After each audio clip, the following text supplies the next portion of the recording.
Hi, this is Teacher Fiqry, and today I'm going to present on visual imagery versus visual closure.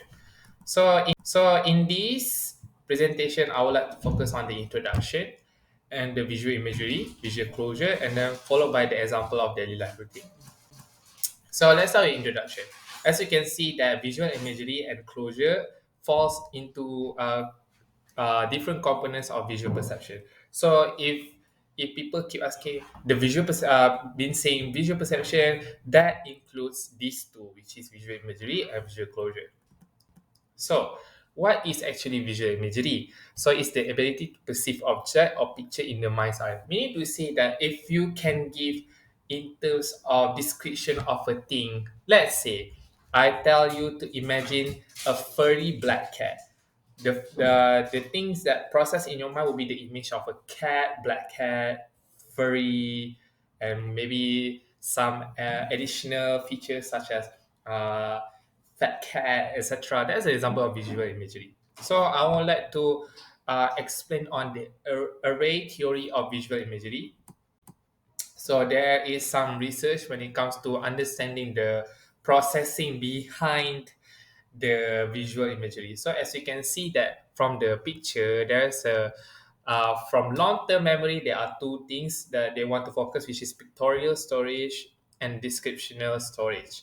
So as you can see that how does the array theory explains on visual imagery will be image generated from long-term storage based on pictorial representation and also descriptional story. Pictorial representation is the same thing, but I just want to say pictorial representation could be in the form of picture, and then it can you imagine in your mind, and then descriptional representation meaning to say from descriptional that I said before feature, the feature of the cat, furry black cat.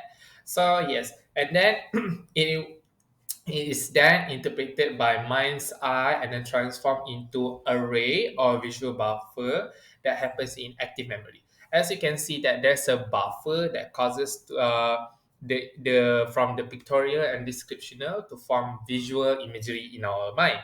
As you can see that the researcher also believe that it both happens simultaneously. It could be from pictorial and descriptional at the same time. So this is the array theory of visual imagery. Now let's go to visual closure. I think visual closure is easier to understand, which is the ability to imagine a full image if it is shown partially. Example, if I take a full picture of apple and then I fold it into half, can you imagine the other half of it? Can you draw the other half of it based on the just partially shown picture? And this is the example of visual closure. And then next is there is some exercise that you can try with your children or yourself. As you can see that from here, there's an incomplete butterfly, A, and etc. And at the same time, can you imagine the other half of butterfly? Can you imagine the other half of A? Can you draw it back to make it a complete full image?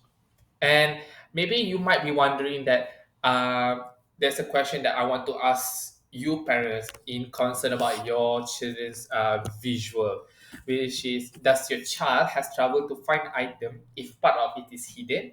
And the second one is does your child has troubles to put jigsaw puzzle together? So this is one of the things that you can observe your kids and to see whether or not they have trouble in terms of visual, so that once you identify it, it's easier for therapists or anyone that is professional to intervene. And then next would be daily life. When I say daily life, which is something that we use in our daily life routine. For example, generalization. Generalization is for the visual imagery, imagining procedure. The question that maybe which is, can you imagine yourself cooking such recipes in the kitchen? This is something that we do in our daily life routine. If we want to do something, we imagine things. Okay, if I want to do this, let's say if I have to do this letter, how I imagine its structure and how am I going to complete it, and etc. This is something that we use in our daily routine, including our kids as well. Can they imagine um, how is it feels like sitting together with family and eating together. This is an example of generalization. For recognition will be for the visual closure, which is items or object that you use in daily life. Can you identify from afar if it's a bottle of ketchup without actually going there? As you can see that this is for all parents that feel some related, is when you go for grocery shopping, right?